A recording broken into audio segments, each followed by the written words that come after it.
Hello, and welcome back to my YouTube channel. This case takes us back to Japan in the 1980s. And even though it's been almost 40 years since this extraordinary crime, it still remains unsolved. Today, we're going to look at the Glico Morinaga case, also known as the story of the monster with 21 faces.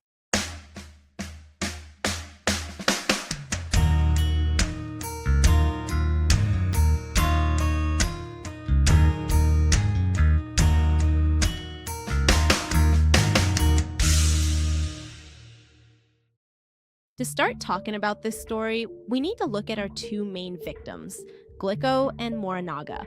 Here, Glico, or just Glico as it's commonly known, is one of the most important Japanese candy companies, along with Morinaga. If you've ever been, for example, to Chinatown here in Buenos Aires and bought those famous chocolate sticks called Pockies, those are made by the brand Glico. On the other hand, one of Morinaga's most famous products is sugar drops, hard candies that come in a metal tin. If they sound familiar, it's because they're the candies that Setsuko eats in the Studio Ghibli movie Grave of the Fireflies. If these companies and candies are well known in the West, you can't even imagine how popular they are in Japan across all generations, since both companies have been around for over 100 years. Glico was founded in 1922 and Morinaga in 1899. By 1984, Glico was a multi-million-dollar company, and its president, 42-year-old Katsuhisa Izaki, was living a luxurious life. 2 years earlier, on December 11th, 1982 to be exact, Izaki had finished building and moving into his new home, a two-story Western-style mansion measuring 650 square meters, located 300 meters from Koshianguchi train station in Hyogo Prefecture, one of the most expensive and exclusive residential areas in Japan. The house also had a second, smaller property next door where his 70-year-old mother lived, while in the main mansion, Izaki lived with his 35-year-old wife Mikaeko and their three young children. As you could imagine, the house had several security measures in place. The windows and doors were equipped with a modern security system, and the house was also surrounded by 3-meter-high walls and security bars. But despite the security measures and the country's relative stability, it was in this very house that the wave of crimes known as the Glico Morinaga case began. With this context in mind, let's move on to the day the events took place.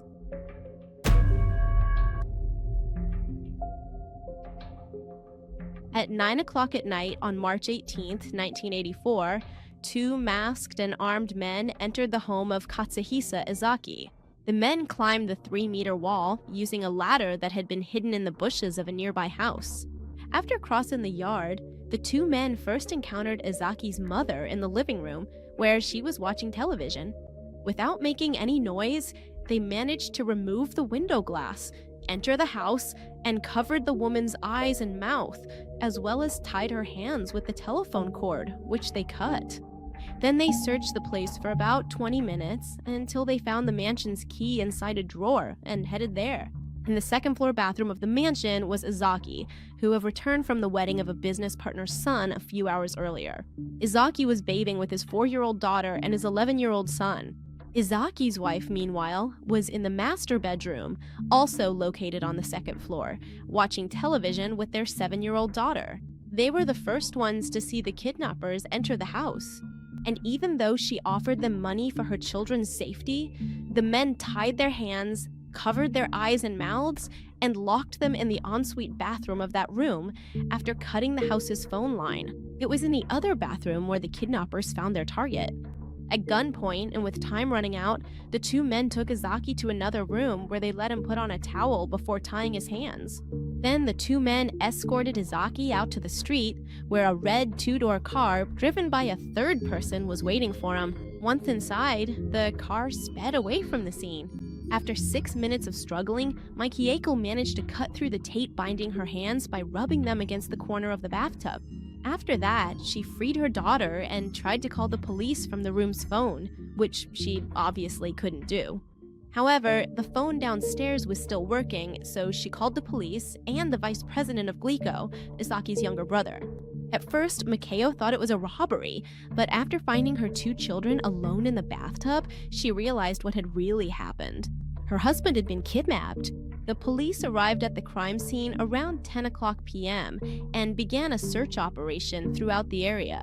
However, the first clue came just a few hours later, at 2 in the morning on March 19th, when Glico's human resources director, Fuji Hirotake, called the police. Hirotake stated that just minutes earlier, he had received a phone call in which a voice very similar to Izaki's, which sounded like it was coming from a voice recorder, told him to go to the nearest phone booth and look inside the directory. There, the man found a letter that said the following: "I am holding a hostage. Prepare 1 billion yen in cash and 100 kilograms of gold and place them in a small white or ivory car in front of your house, then leave it there. Put only an experienced driver in the vehicle, and I'll call your house number. You may only let this be known to yourself and the company's managing director, Tetsuo Kaneko. If you tell the police anything, I will definitely kill the hostage. I have friends in the police and in the country's telephone companies, and I'll know immediately if you try to trace me. We are watching your home and the company. Prepare a map of the Kansai roads and routes, a map of Taketsuki, a blank notepad, and something to write with. Don't try to fool me. Microphones and wireless radios are pointless. If you use a detective or police officer as the driver, we'll know. Don't try to trace me. It's pointless. Don't talk to me. Just write to me. We will conduct a scientific investigation for 24 hours. Do not use new bills. I will not negotiate. Just listen to what I say. With this new piece of the puzzle, the investigation turned into an extortion kidnapping case. And by that morning, newspapers, news programs, and radio shows all over Japan were talking about the case. However, in order to protect the victim, a media blackout was organized so that no further information would be released. At the same time, Glico's stock prices plummeted after the news broke. Suspecting an inside job due to the knowledge about the company, the police began investigating Glico employees, both current and former, totaling 1,700 workers. Another reason for suspicion was that the kidnappers knew both the president's house and his mother's house, as well as the fact that she had a key to the main mansion. Izaki's wife told the police that the night before the kidnapping, between 10 and 11 o'clock, the lamps lighting up the walls in the garden of the house went out. Specifically, a couple of them located near the artificial pond on the south side of the property, a spot from which you can see the entire house perfectly. On the other hand, the woman also stated that she saw a red car on the street on the day of the kidnapping at 5:30 in the afternoon when her daughter was coming back from a birthday party. The couple's eldest son also said he saw this car when he returned at 7:30 in the evening from an after-school class. The police checked everyone who was involved in the construction and the family's move to the mansion, as well as family members and friends, adding up to a total of 640 people to interrogate, along with the 1,700 from Glico.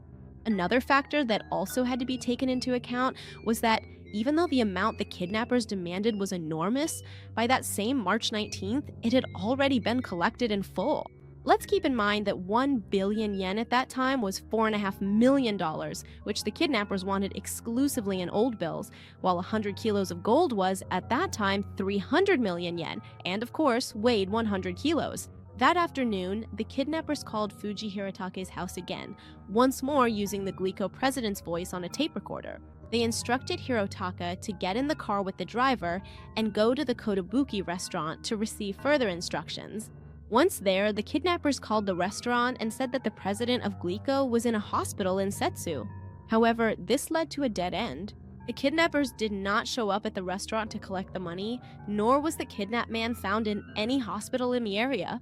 The next day, on the night of March 20th, the kidnappers released Izaki, leaving him inside an abandoned warehouse in the city of Ibaraki. It took Izaki 14 hours to free himself and contact the police at around 2 in the afternoon on March 21st. Once he was back, safe and sound, Izaki recounted what had happened during the hours of his kidnapping and described the appearances of his 3 kidnappers as he remembered them. Suspect A was about 1 meter 70 centimeters tall and around 40 years old. He was dressed in black, except for a white mask and white gloves, and he was also carrying a toy rifle. He had a deeper voice than the other two suspects and seemed to be the leader of the three. Suspect B was dressed the same as Suspect A, except he was shorter and his mask had 2 holes for the eyes. Interestingly, Izaki pointed out that Suspect B looked like the actor Takuzo Kawatani. Suspect C, the driver of the vehicle, was the youngest of the three, at barely 20 years old, wore a black mask, and had acne. According to Izaki's statements, after forcing him into the car, the kidnappers covered his head and made him travel on the floor. Although he couldn't see, Izaki realized they were traveling on the Meishin Expressway when he heard the voice of a toll booth cashier. After driving for a while, the kidnappers arrived at the warehouse where they held the man all that time, forcing him to record voice messages and taking photos of him for extortion purposes. They also lied to him, telling him that his daughter was being held in another building and that if his company paid the ransom, they would let her go too. He also stated that at times, suspects A and B would leave the warehouse, leaving him alone with suspect C, who would give him food. The hours and days matched the phone calls that Fujihira Talk had received, so it was determined that they had been made by A and B. On March 20th, Suspect A bought new clothes for the kidnapped man and dressed him, then ordered Suspect C to remove the adhesive tape from his wrists and tie him up with a rope. That same night, the 3 suspects abandoned Izaki, threatening to kill his daughter if he moved. Before leaving, Suspect A forced Izaki to record one last message, saying that if the ransom wasn't paid, they would kill him. Suspecting that the kidnappers would keep their word, Izaki didn't move, but after hours passed without them returning, he managed to easily untie himself and escape from the warehouse. However, he didn't leave through the main entrance, but rather through a secondary door that had been boarded up and which he found by chance. After contacting the police, the man learned that his daughter had never been kidnapped and that his whole family was safe. Just an hour before he was found, Fuji Hiratake had received another call from the kidnappers, with that message he had recorded the day before. However, even though the man was back safe and sound with his family, there were still a lot of questions about the kidnapping, but mainly about why it was never fully carried out. The police began to doubt the crime itself, due to the statements made by the kidnapped man. He was never physically attacked in any way. In fact, they even bought him clothes and left him, poorly tied up.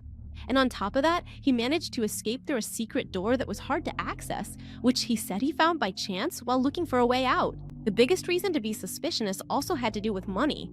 First of all, when Izaki's wife offered money so they wouldn't hurt her children, the kidnappers refused and told her that money wasn't what they cared about. Also, if it really had been a kidnapping for ransom, it would have been much easier to kidnap Izaki's mother or his children instead of him.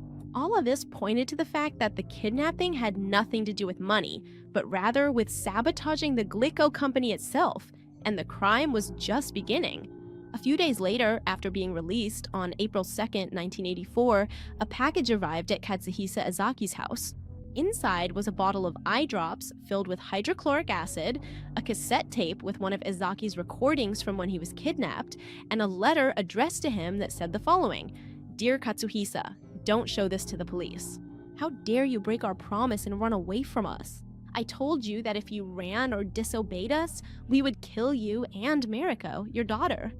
My people are really angry with you.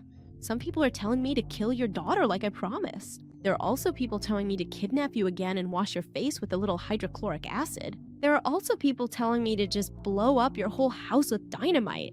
There are also people telling me to kidnap your wife, use her like a toy, and kill her. There are people telling me to fire a bullet into your house. There are people who want me to spread potassium cyanide all over Sacred Heart in Obayashi and at Nakawa School. Everyone else is pretty angry too. I'm the only one stopping my people from acting on these things. I'm giving you one more chance. If you betray us again, the 6 of you will only live until we kill you.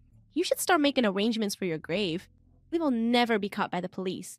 We know exactly what the police are doing. What's more important, your life or your money?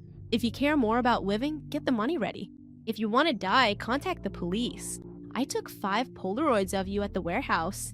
There are also some embarrassing photos of you naked. I'm sure Focus would buy them for 5 million yen. I'm sure the tape I sent along with this would also sell for a high price. Combining the fee for the photos and the tape, it'll be 10 million yen per person in your family. So for 6 people, that's 60 million yen. Get ready by putting 10 million yen in each cloth bag. On April 8th at 7 o'clock p.m., I'll call your home number. Have your driver, Kato, hold on to the money and wait at a cafe north of Koshiin School called Momi. Have a white Corolla, fully fueled, waiting right outside the cafe.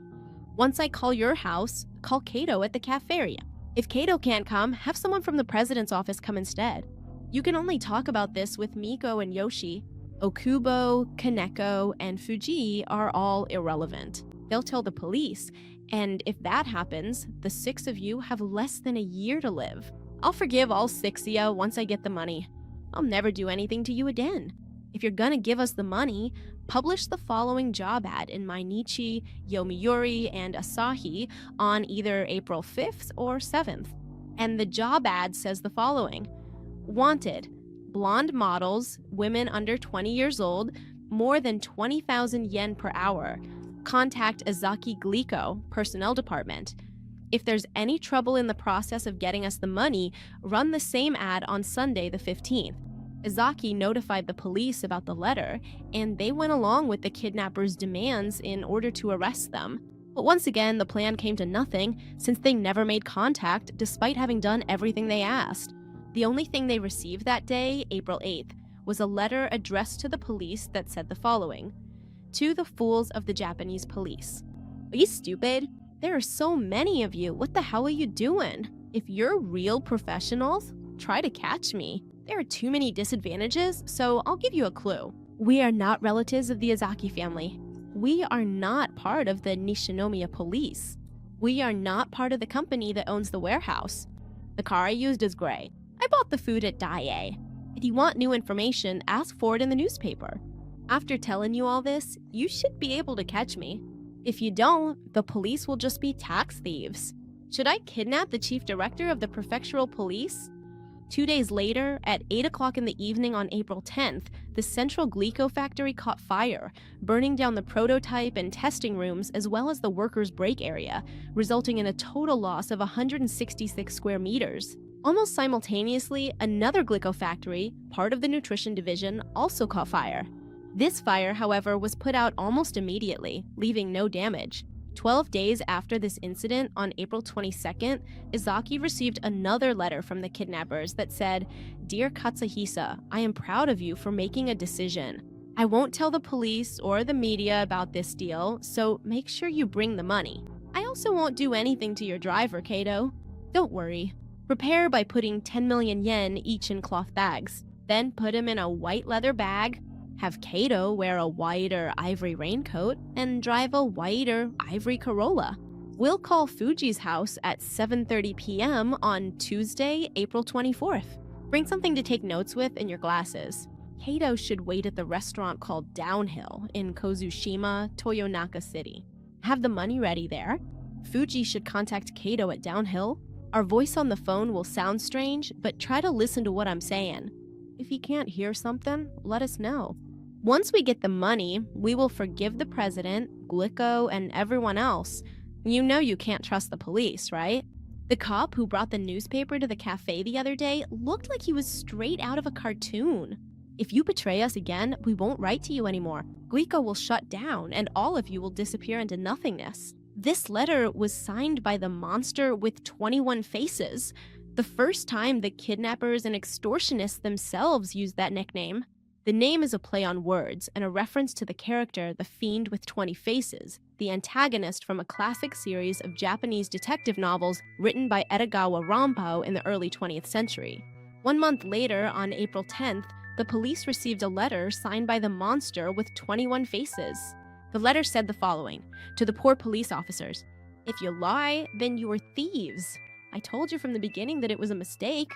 You lied and became thieves. You're hiding the fact that I called from very far away, aren't you? Glico annoys me, so I injected 2 of their candies with 0.05 grams of hydrogen cyanide in stores in the area between Nagoya and Okayama. It's not enough to kill, but whoever eats them will end up in the hospital. In 10 days, I will inject 0.1 grams into 8 Glico candies in the area between Tokyo and Fukuoka. After another 10 days, I will inject 0.2 grams into 10 Glico candies in the area between Hokkaido and Okinawa and leave them in stores. Eat Glico and you'll end up in the grave. The monster with 21 faces. This letter is what turned the case into something much bigger than just extortion. After the contents of the letter became national news, many stores and major businesses in Japan stopped carrying Glico brand products. The drop in sales across the country caused the company's stock value to fall even more than when the president was kidnapped. Glico started losing so much money that it had to halt production at several factories, both in Japan and internationally. The threats continued not only against Glico, but also against other Japanese companies. On May 20th, the president of Nagaoka Perfumery received 2 letters. One was for him, telling him to deliver the second letter to the president of Glico, and warning that if he didn't, his own company could be sabotaged, just like Glico was being targeted. In this new letter, the message was as follows. Dear fools at Glico, are you really businessmen? Businessmen don't usually lose money like this. Did you get anything out of following the police's instructions? If you would listen to our instructions, you would have only had to pay 60 million yen. Glico will shut down in another year and a half. I told you I'd make you go bankrupt if you betrayed me. I have plenty of sodium ferrocyanide, but right before next Valentine's Day, I'll use cyanide instead. Just because last summer was a cooler one, your ice cream sales were hit so hard you lost 4 billion yen. If I put cyanide in any of your products, you'll lose more than 50 billion yen. Even though you have 20 billion yen in savings, that'll soon disappear after you pay labor costs. My people are telling me to just make you shut down the business like we agreed, but we're also thinking maybe we could let you off the hook. To get here, we've also had to spend money. If you pay your fine, I think we'll stop hassling you and even make a commercial for you so your products sell better than before. Your fine will be 240 million yen, and I'll do the commercial for 60 million yen. Use a rope to tie up 20 million yen in each bundle. I've got 2 white bags ready. Put 160 million yen in one bag and 140 million yen in the other. I won't do anything to the driver. There's no way they'll catch us. We're way stronger than the police. Even if one of us gets caught, they won't say a word. If one of us is caught, we'll destroy the people at Glico and the factory. The threats against Glico continued like this, but other companies also started getting extorted for money, like Nagaoka Perfumery and Maridai Food, although the latter cases weren't known to the press. However, the letters and threats against the 3 companies stopped at the end of June and beginning of July 1984, when, on June 26th, the monster with 21 faces sent a letter to several Japanese newspapers and dailies that said the following: to our fans all over Japan. We are satisfied. The president of Glico has already walked around with his head down long enough. We'd like to forgive him. There's a 4-year-old child in our group. Every day he cries for Glico. We haven't eaten anything for a long time either, and we used to eat Glico all the time. It's a burden to make a child cry because he's deprived of the sweets he loves, so we're really upset too. It would be great if we could forgive Glico so that supermarkets could start selling their products again. We have destroyed 18 chocolates that contained aphid. We left one on May 9th at the Daiei store in Ibaraki Prefecture, but we don't know what happened to it. We went to pick one up at another store on May 18th. Japan has become terribly hot and humid, so when we finish our work, we want to go to Europe, Zurich, Paris, or London. We'll be in one of those places. Police, you did well. Keep up your hard work. Not even Sherlock Holmes could solve this case. If you read The Fiend with 20 Faces, you'll learn a lot. Monster with 21 Faces. We'll be back in January next year. However, that statement turned out to be a lie. 2 days later, the monster called Marudai Food for the last time. Using a woman's voice recording, they told them to find a cassette tape in a nearby public phone booth. Once there, they found instructions on where to drop off the money they had demanded, which was 50 million yen. A private investigator hired by the company went undercover as one of the employees to deliver the money. The instructions specified that the employee should leave the bag with the cash inside a train car headed to Kyoto that night. but only when the station's white flag was raised. The investigator noticed that a man was watching him and followed him throughout the entire trip. And because of the intensity of his gaze, he was dubbed the man with the fox eyes. Unfortunately, the police lost track of this person. In September 1984, the monster struck again, this time targeting the other major Japanese candy and sweets company, Morinaga. Since this attack, unlike the ones on the other two companies, became public knowledge, this case is remembered as the Glico Morinaga case. On September 12, 1984, the president of Morinaga received a package containing 3 tablets of industrial sodium hypochlorite, totaling 30 grams, along with 3 of his company's candies contaminated with the same substance, and, of course, a letter, which read as follows. Dear Morinaga, you probably know my name. This summer was very hot. The police were very upset, so I couldn't go to Europe. I hope to go in the fall. Glico did some stupid things and lost 30 billion yen, but they managed to make it work with 600 million yen. Your company is doing well because of Glico's loss, so if you feel bad about that, you can give us 100 million yen. If you don't do as we say, we're going to contaminate 50 snacks from 10 different products with potassium cyanide. We can make as many poison snacks as we want. I've attached some snacks that contain poison. 2 pieces of candy contain 0.2 grams. The hate nuts have 1 gram sprinkled on them, and for the picuncho, we dissolved 0.6 grams in water. Try giving it to your pet. It'll die very quickly. We can also give you a ton of potassium cyanide. We still have plenty left. I've attached Katsuhisa's tape. You don't want to end up like that, do you? If you contact the police, I'll know right away because someone on the force is on my team. If you tell the police, I'll make sure you go bankrupt. I'll kidnap the president and kill him by putting him in a bath of hydrochloric acid. We have guns, dynamite, and poison. We're much stronger than the police. If you don't want your company to shut down, place an ad in the Osaka Nichinichi newspaper and the Shin Osaka newspaper on September 16th and 17th as follows.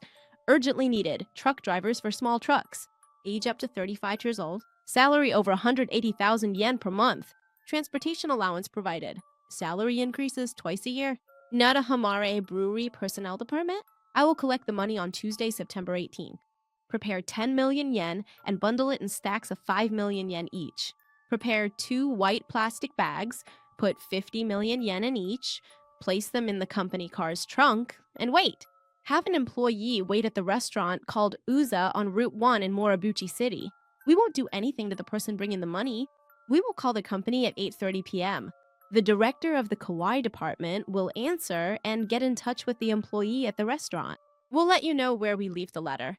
The employee at the restaurant will wait with the map and the money. Prepare maps for the following cities: Moribouchi, Kadoma, Ibaraki, Takasuki, Toyonaka, Takarazuka, and Amasaki. Call the restaurant as soon as we call you. The employee must move quickly as soon as they see the lever. If there's a delay, we'll have to try again.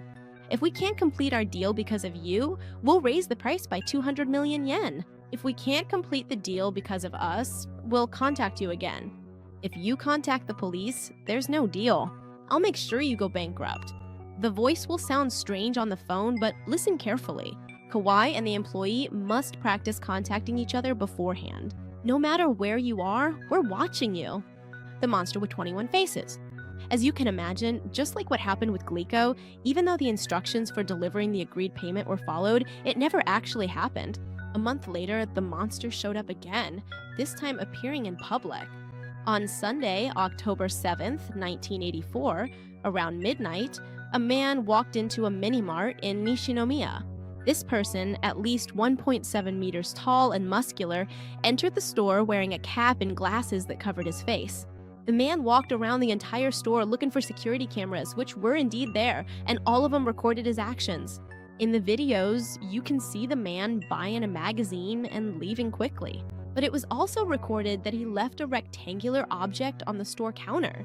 That object was a box of sugar drops, the famous Morinaga candies.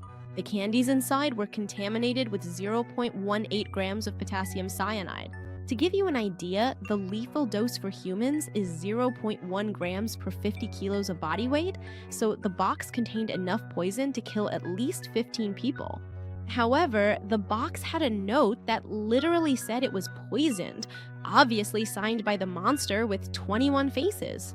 Later, it was reported that on that same day, several stores found Morinaga products with the same sign and the same dose of poison. The next morning, Monday, October 8th, several Japanese newspapers received a letter from the monster addressed to the mothers of Japan, which read as follows: "To all the mothers of Japan, in autumn, appetites are huge.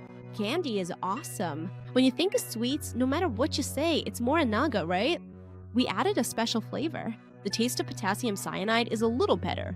Tell the kids not to get cavities and buy them. We placed 20 pieces between Hakata and Tokyo. There are 2 flavors with 0.2 grams and 0.5 grams of acid. After 10 days, we'll place 30 of them all over Japan without any markings. We're preparing a lot more for later." Wait for it. Morinaga's dairy division, unlike the confectionery department, is safe.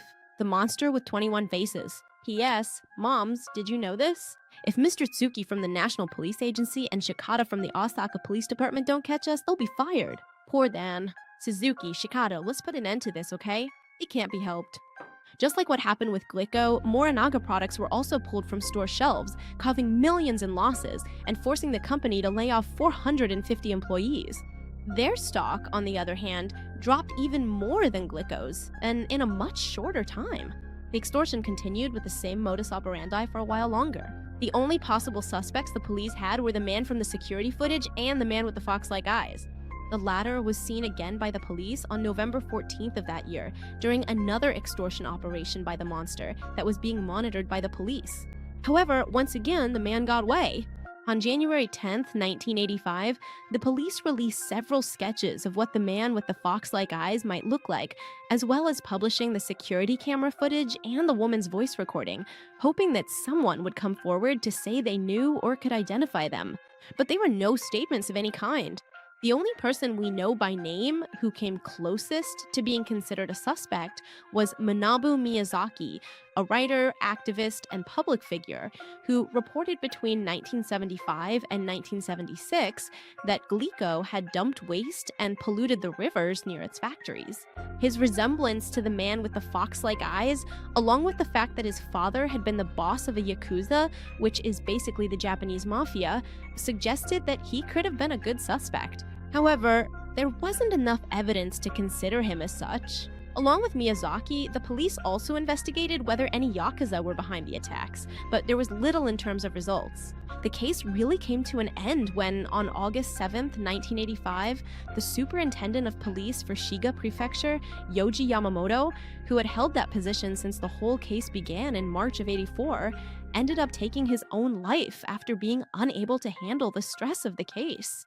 5 days after this event, the monster published his last letter. People often forget what's going on with our laws. We need to make a law that allows for the death penalty quickly. Superintendent Yamamoto from Shiga Prefecture died, right? We don't have any friends or hideouts in Shiga. How foolish. Yoshino or Shikata should have died instead. What were you doing for a year and 5 months? We shouldn't leave people as evil as us alone. There are so many dumb copycats. Yamamoto, who made his own way, died like a man. That's why we'll give him a condolence guest. We'll stop harassing the food industry. If another threatening letter shows up, it's not from us. We're bound people. That means we've got more things to do besides harassing companies. It's fun living the life of a bad guy. The monster with 21 faces. This is the last known information about the case. The monster never made contact again, and the police never found out who was behind these extortion attempts. No one ever reported having eaten or been poisoned by the tainted candies, and the monster never took any of the money demanded in those extortion letters. On the other hand, Japan's statute of limitations means that if the monster were to show up tomorrow and confess in public, they could no longer be arrested for these crimes. To this day, and possibly forever, this will remain one of the greatest mysteries in Japan's history. Well, that's it for today's video. Let me know what you think in the comments below. And if you already knew about this story, here are the Patreons and channel members. Thank you for supporting me through those means. And with nothing more to say, here's a new video and here's a recommended video. You can subscribe by clicking on my face, and I'll see you in another video. Bye.